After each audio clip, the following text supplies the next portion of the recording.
우리 한 목소리로 고백합니다. 사람 때문에 생긴 문제, 하나님 앞에 답이 있다.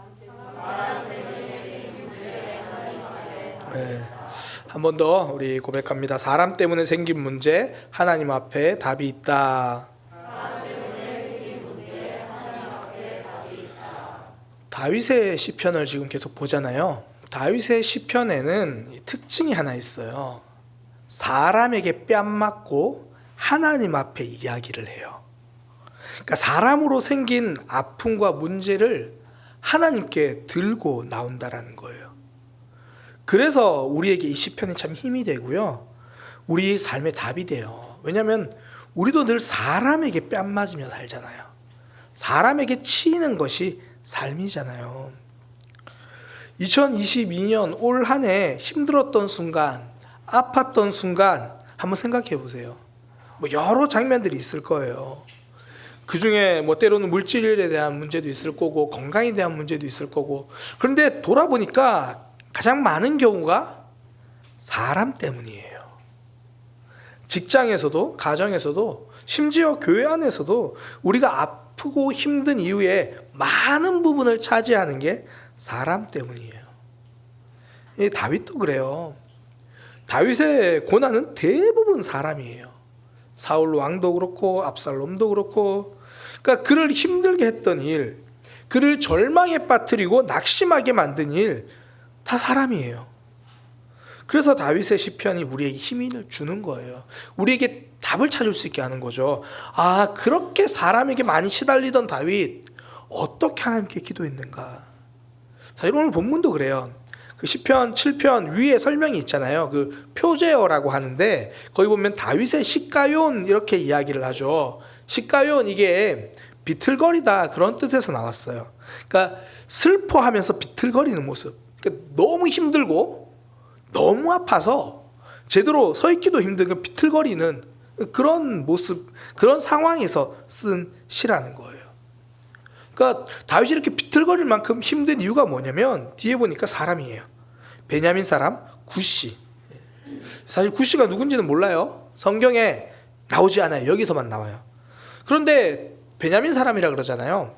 다윗의 삶을 보면 그를 힘들게 했던 사람들이 베냐민 사람이에요. 사울 왕이 베냐민 사람이고요.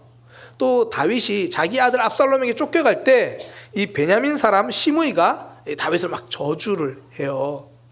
그러니까 아마 이 굿이라는 사람이 사울 왕을 따르던 사람이거나, 혹은 어떤 신학자들은 이 사울을 표현한다 그렇게 이야기를 해요. 이 굿이 이게 검다 그런 뜻이거든요. 그러니까 속이 까만 사람 그런 의미에서 사울 그렇게 말하기도 하는데, 누군지는 몰라도 확실한 건 이 굿이라는 사람 때문에 다윗이 시가연 비틀거리면서 정말 슬퍼하고 힘들어서 기도할 정도로 힘들었다는 거예요. 사람 때문에 비틀거릴 정도, 힘들어할 때 그때 한 기도예요. 그때 다윗이 답을 발견하고 하나님께 이야기하는 거거든요. 그러니까 굿이 사람에게 뺨을 맞고요, 하나님께 이야기를 합니다. 이것이 우리 삶의 답이에요. 아, 사람으로 생긴 문제를 사람하고 해결하는 게 아니구나. 하나님께 가져오는 거구나. 왜 자꾸 문제가 힘들고 꼬입니까? 사람에게서 해결하려고 해서 그래요. 저 사람하고 생긴 문제, 저 사람 찾아가면 답이 나온다고 생각을 하거든요. 그래서 그 사람을 찾아가요. 그런데 거기서 답이 나오느냐? 그렇지 않아요. 우리 2절 같이 읽겠습니다. 2절 같이 읽습니다. 시작. 건져낼 자가 없으면 그들이 사자같이 나를 찢고 뜯을까 하나이다. 다윗은 자신을 힘들게 하는 사람을 사자에 비유해요. 그들이 사자같이 나를 찢고 뜯을까 하나이다. 발톱으로 이빨로 막 나를 물어 뜯으려고 한다는 거예요. 사실 이미 많이 뜯겼잖아요. 그런 사람들 있죠. 다가서려고 하면 발톱을 세우는 사람들, 이빨 벌리고 위협하는 사람들. 그러니까 본인은 친해지려고 하는 인사로 말하는데 다가서기가 무서울 때가 있죠. 본인은 별뜻 없이 아우 그럴 수도 있지라고 했는데 그 발톱에 상처가 심하게 생기잖아요. 별뜻 없이 한 말인데 그 말에 내 마음이 찍혀요. 우리 주변에 사자 한 마리씩 없는 사람은 없죠. 제 주위에는 없는데요. 그러면 내가 그 사자의 역할을 하고 있을 확률이 많습니다. 이 설교 용어로는 적합하지 않은데 속된 표현으로 또라이 보존 법칙이라는 게 있어요. 또라이 보존 법칙. 어떤 모임이든지 어떤 공동체든지 한 7명 이렇게 모여 있으면 그 중에 꼭 한 명은, 설교 용어는 아니지만 또라이가 한 명씩 있다는 거예요. 그러니까 생각하고 행동하는 게 좀 이해하기 힘든 사람이 모임 중에 꼭 한 명 있대요. 지금 김종인 집사님 너무 긍정하세요. 지금 아는 모임 중에 한 명이 있나 봐요. 그런데 내가 지금 있는 모임 중에서 아무리 생각해도 내가 속한 모임 공동체는 그런 사람 없는데, 네, 바로 내가 그런 사람이라서 그래요. 또라이는 자기가 또라이인지를 몰라요. 이게 속된 표현으로 또라이 보존 법칙이라고 이야기하는데, 우리 주변에 있는 사자가 그래요. 어디라도 사자는 있어요. 어디라도 나를 힘들게 하는 사자가 있어요. 그때 그 문제를 해결하겠다고 사자한테 다가가면 안 돼요. 그러면 찢겨요. 상처받아요. 인터넷에 보니까 세상에 나쁜 곰은 없다라는 제목의 짧은 영상이 하나 있더라고요. 한 여성이 이 야생 곰에게 다가가는 그런 장면입니다. 이 루마니아 바코우 지역에 차를 타고 숲 쪽으로 가다 보면 야생곰을 자주 볼 수 있대요. 그래서 그 영상에서도 차를 지나가던 사람들이 야생곰이 이렇게 어슬렁거리는 걸 보고 차를 다 서행을 하는 거예요. 사진 찍으려고. 신기하니까 막 사진을 찍는데, 한 차에서 여성이 내리더니 그 뒤에 야생곰을 배경으로 셀카를 찍으려고 그러는 거예요. 그러니까 뒤에 있는 다른 사람들이 위험하다고 들어가라고 했는데 끝까지 막 곰에 가서 사진 찍으려고 하다가 곰이 이제 달려들려고 하니까 그제야 황급히 이제 도망가가지고 다행히 안전하게 차로 들어갔어요. 그러면서 그 영상까지 딱 나오고 제목이 딱 나와요. 세상에 나쁜 곰은 없다. 그러니까 곰에게 다가가면 위험해요. 곰은 찢어요. 곰은 공격하죠. 다가가서는 답이 나오지 않아요. 사자에게 친해지자고 다가가면 찢겨요. 나를 힘들게 하는 사람, 그 사람 찾아가가지고 답을 찾으려고 하는데 답이 되지 않습니다. 외면하라는 뜻이 아니라 하나님을 의지하라는 뜻이에요. 사람 때문에 생긴 문제, 하나님 앞에 답이 있다는 거예요. 하나님 앞에 답이 있다는 게 무슨 말입니까? 사람 때문에 힘들고 사람 때문에 아프잖아요. 사람은 늘 어려워요. 그때 어떻게 해야 하나?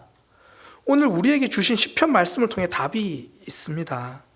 하나님 앞에 답이 있다는 말은 내가 먼저 하나님 앞에서 나를 점검한다는 말이에요. 사람에게서 문제가 생겼어요. 그러면 우리는 먼저 하나님 앞에 가요.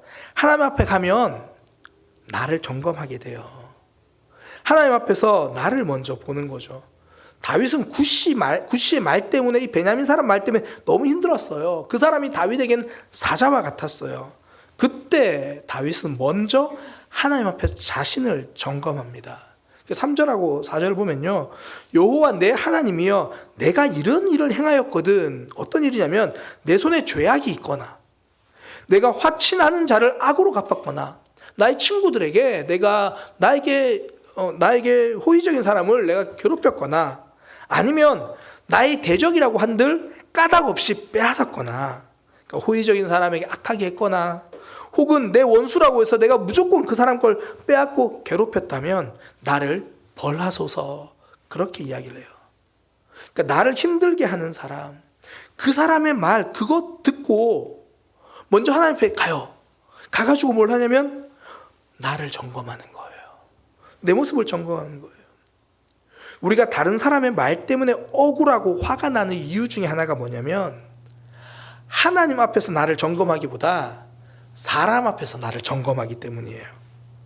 누군가 내게 무슨 말을 하면요, 하나님 앞에 내 모습을 보기보다 야 그래도 내가 너보다 낫다 속으로 이제 그러는 거예요. 그 사람 보고 점검하는 거죠. 너는 뭐가 잘났냐. 하나님 앞에서 나를 점검하는 게 아니라 그 사람의 모습, 주변 사람들의 모습 보면서 아우 그래도 내가 이만하면 좀 괜찮지, 그런 생각을 하니까 억울한 거예요. 이만하면 괜찮은데, 사람 앞에서 점검하면 이만하면 좀 괜찮은데, 그렇게 생각하니까 자꾸 억울한 마음만 커지는 거예요. 중국의 춘추전국 시대에 위나라라는 나라에 양해왕이라는 왕이 있었습니다. 이 양해왕이 당시에 굉장히 유명한 학자 맹자 이름 들어보셨죠? 맹자를 불러가지고 이 맹자를 자기 나라에 이제 중요한 사람으로 쓰기 위해서 뭐 이런저런 대화 중에서 이렇게 이야기를 합니다. 나는 과인은 왕이니까 이제 과인은 나라를 다스림에 있어서 온 마음을 다했다.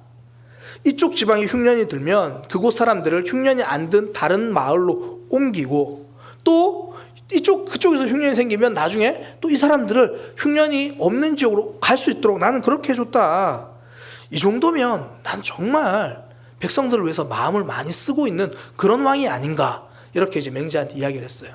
그러니까 맹자가 이렇게 대답합니다. 그 말을 듣고 나선 왕께서 전쟁을 좋아하시니까 제가 전쟁을 예로 들어서 한번 이야기를 해보겠습니다. 병사들이 전쟁에 나가서 싸우는데 대충 싸우다가 질 것 같으니까 무기를 다 내팽개치고 어떤 사람은 열심히 도망가서 100보를 도망갔고 어떤 사람은 도망가다가 50보를 도망갔어요. 그때 50보를 도망간 사람이 100보를 도망간 사람 보고 넌 왜 그래 비겁하냐 이렇게 말해도 됩니까? 그러니 왕이 그건 안 되죠. 단지 100보 도망간 거나 50보나 똑같은 거예요. 여기서 나온 말이 50보 100보입니다. 그러니까 100보 도망간 사람이나 50보 도망간 사람이나 똑같죠. 그때 맹자가 이렇게 말합니다. 왕의 말이 그것과 같습니다. 흉년에 잘 대처했다고 말하지만 사실 흉년이 들지 않게 했어야 합니다. 양의 왕이 전쟁을 좋아한다 그렇게 말했잖아요. 그러니까 농번기에 사람들을 다 데리고 전쟁을 나가는 거예요. 농사일에 일을 힘써야 될 사람들을 다 데리고 전쟁에 나가는 거예요. 그러니 풍년이 들 수가 없죠. 흉년이 찾아올 수밖에 없죠. 그런데 양해왕은 자신의 모습을 생각하지 않아요. 다른 왕들보다 흉년을 이렇게 두고 보는 왕들보다는 좀 낫지 않냐. 그러니까 사람 보고 나를 점검하니까 답이 안 나와요. 사람을 보면서 나를 점검하려고 하니까 답을 찾을 수가 없는 거죠. 다윗은요, 베냐민 사람 구시가 자기를 힘들게 했을 때 하나님 앞에서 나 자신을 점검합니다. 그러니 그는 하나님이 판사가 되어달라 그렇게 이야기를 해요. 여호와께서 만민에게 심판을 행하시오니 여호와여 나의 의와 나의 성실함을 따라 나를 심판하소서. 하나님이 재판장이 되어주시길 바랍니다. 주로 이제 내용이 오늘 본문 내용 그 내용 가운데 내용들이 다 하나님 여러 사람이 둘러서는 가운데 하나님이 재판장에 앉으셔가지고 하나님이 한번 판결해 주세요. 그러니까 사람 앞에서 나를 점검하는 것이 아니라 하나님 앞에서 나를 점검합니다. 그러니까 상대방이 나를 왜 힘들게 하는지 그때 상대방의 모습을 보거나 그 사람과 씨름하려기 전에 하나님 앞에서 자신을 점검하는 거죠. 나도 모르게 그 사람에게 상처 준 것은 없는가? 나의 행동이 그 사람에게 아픔이 된 적은 없는가? 다윗은 두 가지를 다 살펴보잖아요. 나에게 호의적인 사람에게 내가 잘못하지 않았나? 혹은 심지어 나의 대적이라고 하더라도 내가 더 까닭 없이 그 사람 것을 빼앗지는 않았나? 그 사람에서 답을 찾으려는 게 아니라 나 자신 하나님 앞에 점검하죠. 그때부터 보이지 않던 답이 보이는 거예요. 그제서야 실마리가 찾아지는 거거든요. 어떤 분이 그러시더라고요. 나를 힘들게 하는 사람과 상황 때문에 계속 기도했더니 기도하다가 하나님 주신 마음이 나 때문에 저 사람도 힘들었겠구나. 그 사람 참 힘들어서 기도했더니 나 때문에 저 사람도 많이 힘들었겠구나. 그 사람과 씨름하려는 마음 대신 내 안에 있는 미움과 씨름하기 시작하는 거죠. 나를 점검하는 것. 자주 드리는 말씀인데 교회에서 상처받았다고 찾아온 사람 참 많은데요. 목사님 제가 상처 준 것 같아요. 이렇게 찾아온 사람은 별로 없어요. 상처받았다는 사람은 많은데 상처 줬다는 사람들은 거의 없어요. 왜냐하면 사람은 기본적으로 자기중심적이에요. 문제도 그러니까 저 사람 속에 있는 문제를 자꾸 붙들고 풀려고 한다는 거죠. 그러면 더 상처를 받아요. 사자를 바꾸려고 해봐야 아픔만 겪고 찢기고 아파요. 대신 하나님 앞에 서면 주시는 답이 다르죠. 저 사람을 바꾸라고 말하지 않으세요. 너는 사랑했느냐라고 물으세요. 네가 사랑해야 한다라고 말씀하시죠. 상대방과 씨름하는 것과 내 안에 있는 그 사랑을 가지고 씨름하는 건 달라요. 상대방과 씨름하는 것은 그 사람이 어떻게 바뀔까, 어떻게 달라질까, 거기에 초점이 있어요. 저 사람이 얼마나 달라질까, 상대방을 점검해요. 사랑한다는 건 나를 점검하는 거죠. 내가 어떻게 사랑하고 있나, 내가 그 문제를 가지고 어떻게 기도하고 있나, 그때부터 하나님이 해결하시는 일하심이 보여요. 문제가 해결되고 나는 성장하고요. 제가 앞서 사자에게 친해지고자 다가가면 찢겨진다 그랬잖아요. 이게 그 사람을 외면하라는 뜻이 아닙니다. 사자를 변화시키겠다고 사자에게 초점을 맞추지 말라는 거예요.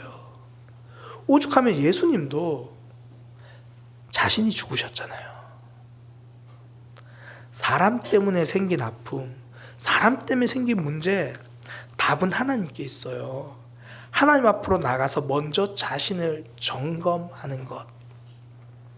티벳의 오래된 속담이죠. 아마 들어보셨을 건데, 걱정해서 걱정이 없어지면 걱정이 없겠네. 이 티벳의 속담입니다. 저는 이 말을 이렇게 바꾸고 싶어요. 사람과 씨름해서 그 사람이 바뀐다면 그 사람 때문에 아플 일이 없겠네. 사람과 씨름한다고 그 사람이 달라지지 않는다는 거죠. 그때 성도는 하나님 앞에서 먼저 자신을 점검합니다. 그때 문제의 실마리가 보이고 문제가 풀리기 시작하는 거죠. 사람 때문에 생긴 문제, 하나님 앞에 답이 있습니다. 하나님 앞에서 나를 점검하는 것. 사람 앞에서가 아니라 하나님 앞에서 나를 점검하는 것. 또 하나는요, 하나님 앞에 답이 있다는 건 풀어가실 하나님을 신뢰한다는 거예요. 그 11절에서 이 16절까지 내용을 보면요, 하나님이 악인을 심판하실 거다, 그 내용이에요. 12절에도 사람이 회개하지 아니하면 그가 그의 칼을 가심이며 그의 활을 이미 당기어 예비하셨도다. 그러니까 하나님께서 심판하실 거다, 그 이야기거든요. 죽일 도구를 또한 예비하심이며 그가 만든 화살은 불화살들이로다. 하나님께서 그렇게 심판하실 거다. 그러면서 악인은 죄를 낳고 재앙을 베어 거짓을 낳는데 결국 자기가 판 웅덩이에 자기 스스로 그 감정에 빠진다. 그의 재앙이 자기 머리로 돌아간다. 하나님께서 그 문제를 해결하시고 갚으신다는 거예요. 사람 때문에 생긴 문제, 결국 하나님께서 해결하십니다. 그러니까 성도는 그 하나님을 신뢰하는 거예요. 다윗은 이렇게 기도하면서 이렇게 살았잖아요. 사울 왕이 자신을 죽이려고 할 때 다윗이 한 건요, 사울 왕을 찾아가서 해결한 게 아닙니다. 그는 하나님의 해결하심을 기다렸어요. 다윗이 해결하지 않아요. 다윗의 선택은 언제나 도망이었어요. 사울이 쫓아올 때 도망가고, 사울이 자기를 잡으러 올 때 바로 그 옆에 있었지만 거기서 자기가 사울을 죽이지 않습니다. 오죽하면 부하들이 왕께서는, 당신께서는, 주인께서는, 대장님께서는 움직일 필요도 없습니다. 제가 다 해결할게요. 걱정 마세요. 그때 다윗은 자신의 부하들을 말리잖아요. 내가 해결하는 것이 아니다. 내가 해결하면 안 된다. 사울과 싸우지 않고 끝까지 하나님 앞에서만 엎드려요. 그랬더니 하나님께서 문제를 풀어 가시잖아요. 이게 하나님의 백성이 하나님을 신뢰한다라는 거예요. 이삭의 우물 사건도 동일하잖아요.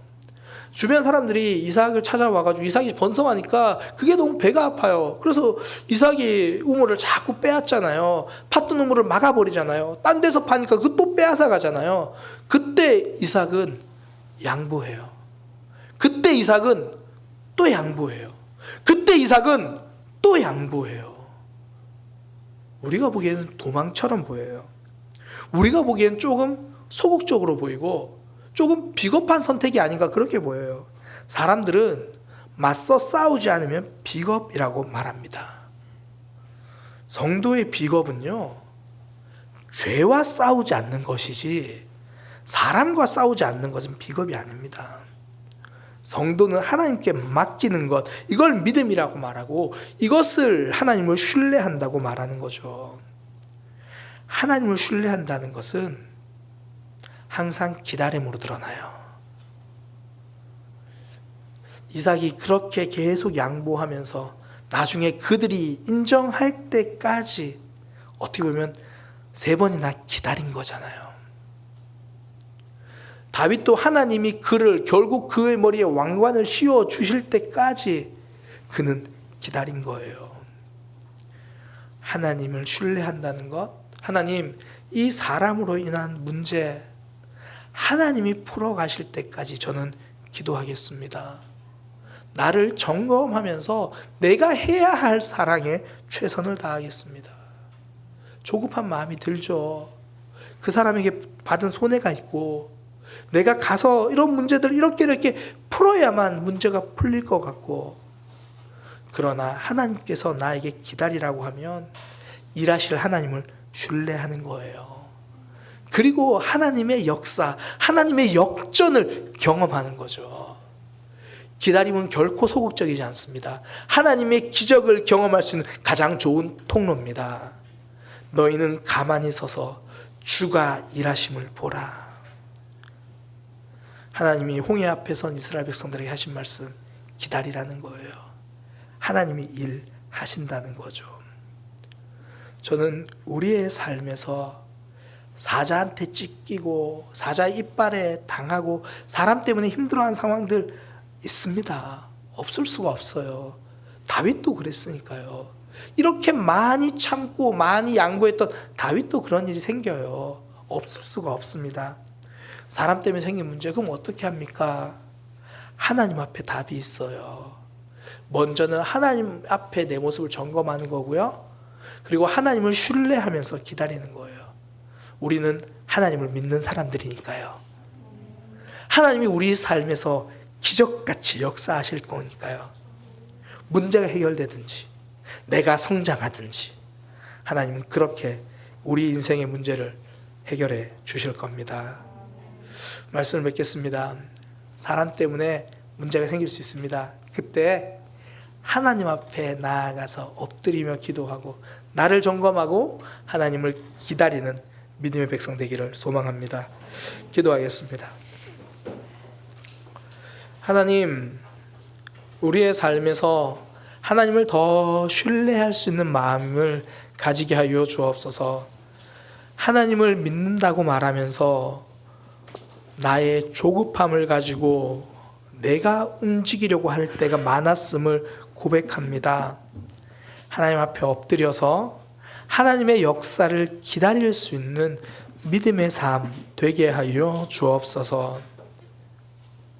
하나님 앞에서 내 모습을 먼저 점검하기 원합니다. 나는 얼마나 사랑하고 있는지, 나는 어떻게 기도하고 있는지, 나는 얼마나 하나님 앞에서 정직하며 거룩하기를 몸부림치고 있는지 먼저 나를 점검하고 하나님의 역사를 기다릴 수 있는, 하나님이 기뻐하시는 성도, 하나님이 기뻐하시는 삶이 되게 하여 주옵소서. 예수님의 이름으로 기도드립니다.